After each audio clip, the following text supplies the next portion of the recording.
김경래의 최강 시사.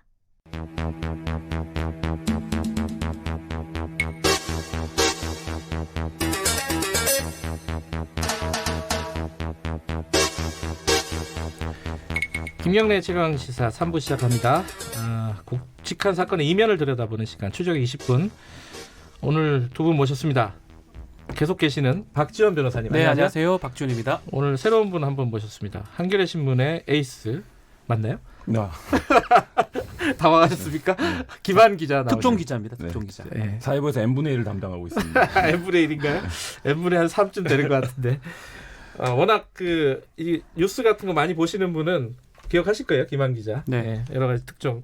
김성태 특종을 최근의 특종은 김성태 의원 취업 비리. 네.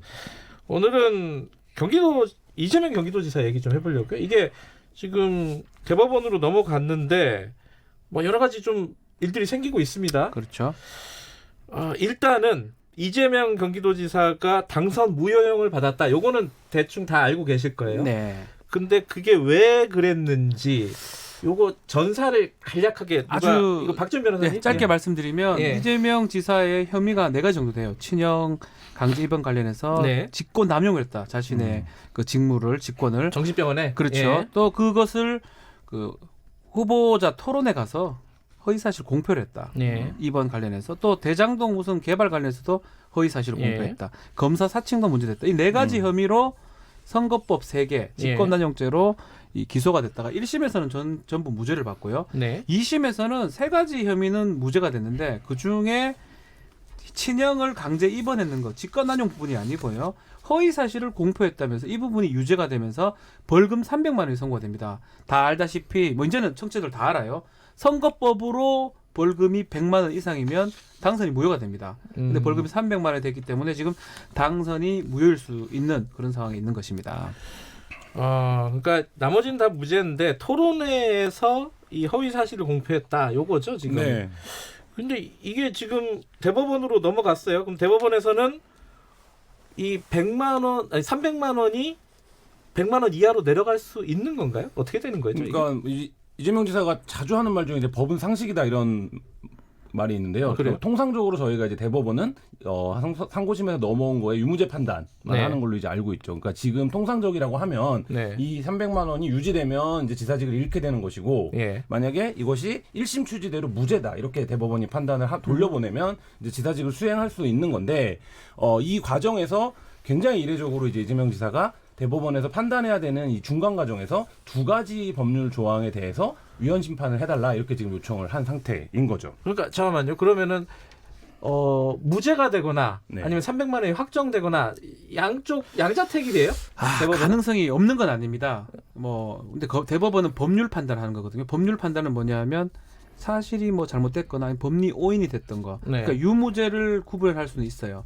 300을 양형을 봐가지고 90만 원으로 떨어뜨리는 거나 80만 원 떨어뜨리는 거는 사실상 하진 않습니다. 그건 안 해요, 원래? 한다면 할 수는 있겠죠. 근데 사실상은 대법원의 어떤 법률심 위치로 봤을 때는 안 하는 경우가 일반적이고 그게 아마 좀 두려웠을 것 같아요. 판단 제대로 하지 않고 모르겠다. 양형은 맞는 것 같다. 우리 양형 판단을 못한다. 300만 원 그대로 가라. 이게 두려웠기 때문에 이 300만 원 상고 이유 관련된 부분도 헌법위원 재판 법률 심청을 했고요. 거기에다가 지금 공직선거법 부분도 좀 문제가 되니까 같이 넣은 겁니다. 잠깐만요. 그러면은 대법원에서는 300만 원을 쉬운 말로 한 50만 원으로 깎아주는 거는 하기가 되게 어렵다. 네, 되게 어렵습니다. 어려운 상황이기 때문에 이재명 지사 같은 경우에는 좀 위험한 상황인 거잖아요. 그렇죠. 지금. 그래서 헌법재판소에다가 위헌 법률 심판 제청을 했다. 어떤 부분을 했는지 구체적으로 김한 기자가 좀 설명해 주시죠. 2가지 부분인데요. 그 공직선거법 250조 1항입니다. 허위사실 공표죄랑 형사소송법 383조 4호. 그러니까 그 상고 이유 이 두 부분인데요. 어려워요, 좀 쉽게. 어려워요. 박준 변호사님이 설명하는 게 더 쉬울 것 같은데. 그래요? 한국말로 좀 해주세요. 간단히 얘기하면 이런 거죠. 허위사실을 공표하면 안 돼요. 근데 이재명 지사는 이걸 묻고 있는 거예요. 후보자가 자기 주장에 대해서 얘기를 하는 거를 어디까지를 허위사실로 봐야 되는 것이냐. 그러니까 후보자는 대부분 나는 능력 있는 사람이고 나는 잘못도 없는 사람이고 깨끗한 사람이고 이렇게 강변하는 거잖아요. 근데 그 부분을 TV 토론회에서 나왔는데 그 행위를 한 것을 범죄로 볼 수 있느냐. 그렇죠. 이 부분에 대한 판단을 좀 구해달라는 거고요. 그다음에 형사소송법 같은 경우, 그러니까 이 부분은 근데 이제 서초동이나 여러 법 쪽에서 좀 다퉈볼만하다 이거는 뭐 이런 좀 판단들이 있는 상태고, 또 한 가지는 형사소송법에서 양형 이유를 구형을 할 때 형이 무겁게 받은 사람만 대법원에서 양형이라든지 이런 거를 상고를 이제 받아주는데 예. 이제 정치인의 경우에는 사실상 출마를 못하게 되거나 지사직을 잃게 되면 굉장히 중처벌이 아니냐 사회적으로. 근데 그 부분은 형사소송법상에 대법원에서 양형 이제 결정을 못하게 하는 것은 형평성에 문제가 있다 이런 취지인데, 이 부분에 대해서는 이건 이제 수차례 이미 위헌 심판이 제청됐던 건이에요. 그러니까 예를 들면 중범죄만 다투게 하는 게 맞냐. 그래서 또 일각에서는 아니 다들 그렇게 하는데 왜 정치인만 벌금형을 갖고 30년 네, 다투게 그러네. 해주냐. 뭐 이런 이제 형평성에 이제 그 비판도 있는 상황입니다. 그래서 이제 일단은 가장 중요한 거는 공직선거법 같아요. 공직선거법은 예전에는 뭐 대통령 선거법, 국회의원 선거법 이렇게 90년대 이전에는 통합이 안 됐습니다. 네. 그때는 이렇게 허위사실 공표 관련해서 왜곡하는 것도 처벌을 했었어요. 그러다가 이 공직선거법 만들면서 왜곡 부분을 빼버렸거든요. 근데 지금 남아있는 조항은 지금 현재 조항인데 그 중에 하나가 좀 어떻게 돼 있냐면 뭐 신분이나 직업이나 경력이나 이런 것들을 허위사실 공표했을 때 당연히 처벌이 되죠. 근데 네. 행위를 허위사실 했을 때 처벌한다 이 조항이 있을 때 행위, 신분, 경력 뭐 여러 가지가 있는데 그 중에 행위가 포함이 돼 있어요. 신분이야 뭐 특히 경력 같은 거는 그대로 딱딱 떨어져요. 학력 이런 거는. 근데 행위는 내가 이 행위를 했냐 안 했냐 이 부분은 생각하기 나름이고 말하기 나름이거든요. 그래서 명확하지 않다라는 겁니다. 형법으로 처벌하려면 뭔가 딱 떨어지는 재형 법정주의가 돼야 되는데 행위를 어떻게 했냐 안 했냐를 허위사실로 공표가 된다는 거는 뭔가 딱 떨어지지 않기 때문에 형법상의 재형 법정주의 또 명확성 원칙에 반할 수 있다. 이 부분을 헌법재판소에서 판단해달라 그렇게 요청한 것입니다. 그러니까 말씀하신 게 행위라는 게 제가 그냥 이해한 말은 네. 예컨대 저 오늘 아침에 물 한 잔 먹고 왔는데 아침을 먹은 건가 그러면 안 먹은 허위사실 건가? 공표가 되는 거예요. 말 그대로. 나 아침 먹었어 이러면은 나는 아침으로 원래 물 아니 먹는데 물도 뭐 먹은 거 아닙니까? 식사 비슷하게 해놓고 왜 이제 와서 거짓말하냐고 어렵네, 이거. 예. 행위를 했다고. 그러니까 이거는 사실 우리가 좀 재밌게 하려고 하는 소리지만 그렇게 하나하나 문제가 될 수 있기 때문에 딱 떨어지는 것만 허위사실로 하고 공표로 하고 떨어지지 않은 행위 부분은 좀 빼달라. 이게 지금 헌법 재판하는 요지라고 보면 될 것 같습니다. 이재명 지사가 실제로 그 토론회장에서 한 얘기는 정확하게 뭐예요? 정확하게 이렇게 질문을 해요. 김영환 후보가 이게 뭐 진짜 이게 입원시킨 거 아니냐 직권에서 하면 그런 사실 없습니다라고 답변을 해요. 근데 그런 사실 애매하네. 없습니다 답변을 하고 예. 이 사실은 후보자 토론회라는 게 우리 다 해봐서 알겠지만 되게 짧은 시간에 본인도 방어를 하고 본인도 공격을 해야 되는데 그것에 대해서 이제 설명을 다 했어야 되는 거죠. 예를 들어서 지금 재판 판결문 2심 판결문을 제가 읽어봤는데 그걸 보면 없습니다 하고 부연 설명을 해가지고 자세히 설명이 안 되면 결국 유죄가 되는 거예요.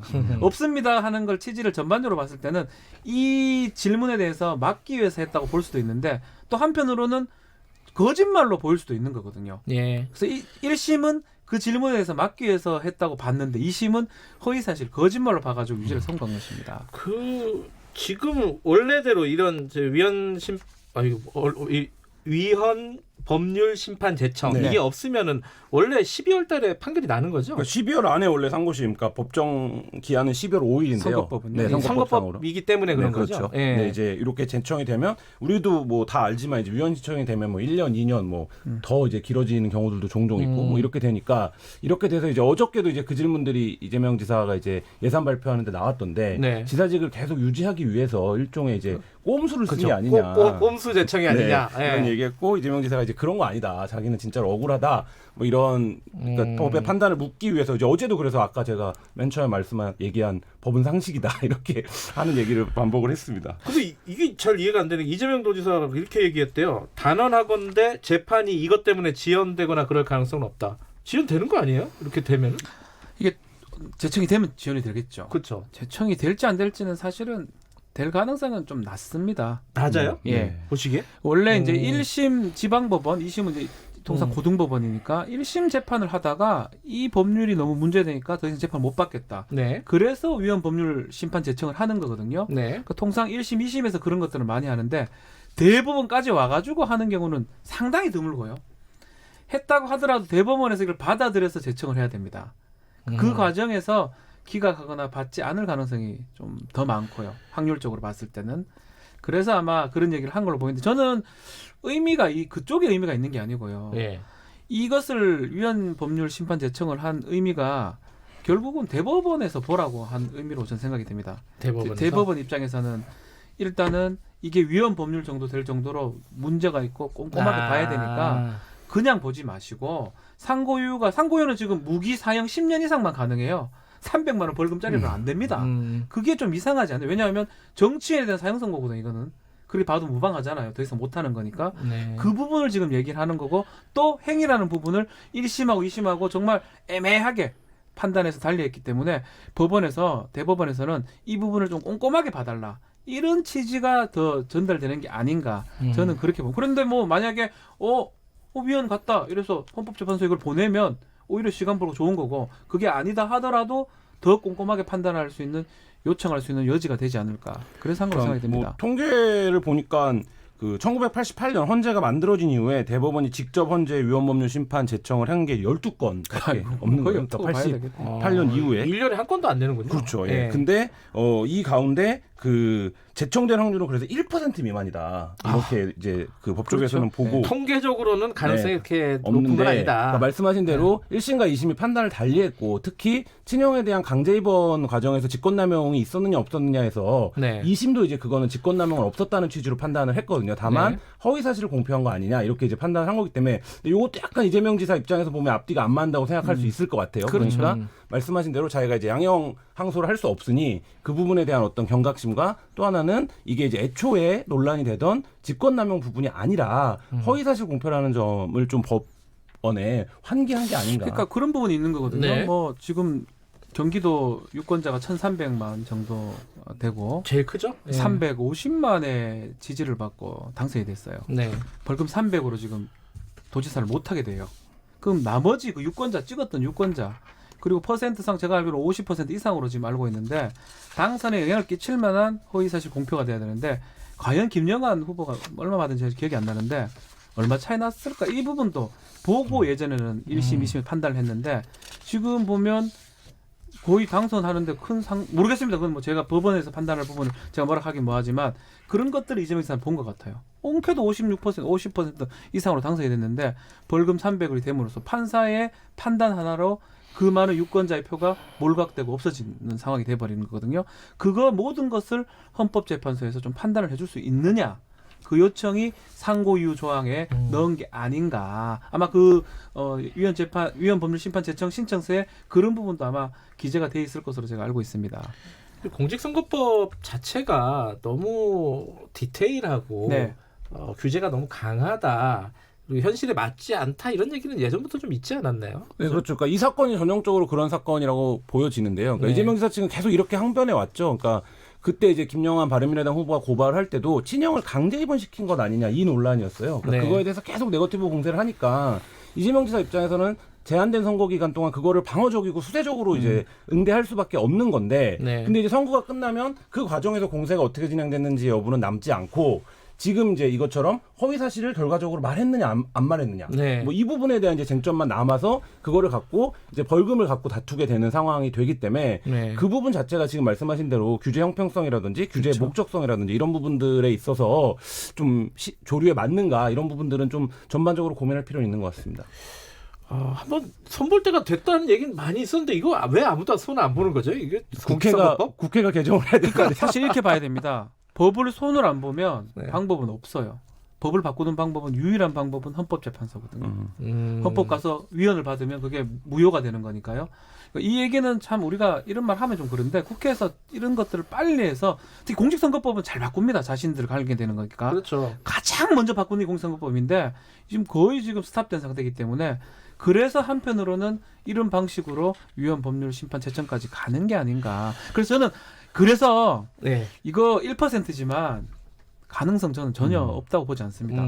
대법원에서 이상하다. 우리가 이걸 갖고 이 법률 갖고 판단하기 뭐하다.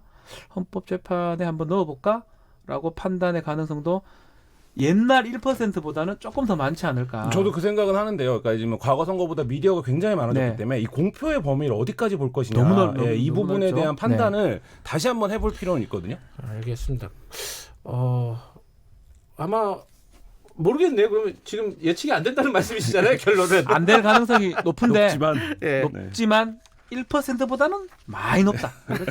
이렇게 설명하면 될 것 같습니다. 알겠습니다. 어찌됐든 이게 그 앞으로 선거에서도 계속 이런 쟁점들이 있을 거기 때문에 누구나 걸릴 수 있어 예, 이거는. 한번 좀 해봐야 될 것 같습니다. 그 대법원 판단을 한번 기다려 보고요. 지금 들어온 소식이 하나 있는데 해경에서요 추락 헬기 그 독도에서 추락한 헬기 인양 중에 유실이 됐다고 추정됐던 실종자 시신이 있지 않았습니까? 아하. 그러니까 한 구가 발견이 됐다는 소식이 지금 막 들어왔습니다.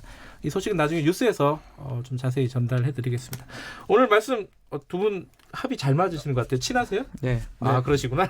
저만 그렇게 생각하는 것 같아요. 아닙니다. 박지훈 변호사, 한겨레신문 김한 기자였습니다. 고맙습니다. 감사합니다. 김경래 최강시사 듣고 계신 지금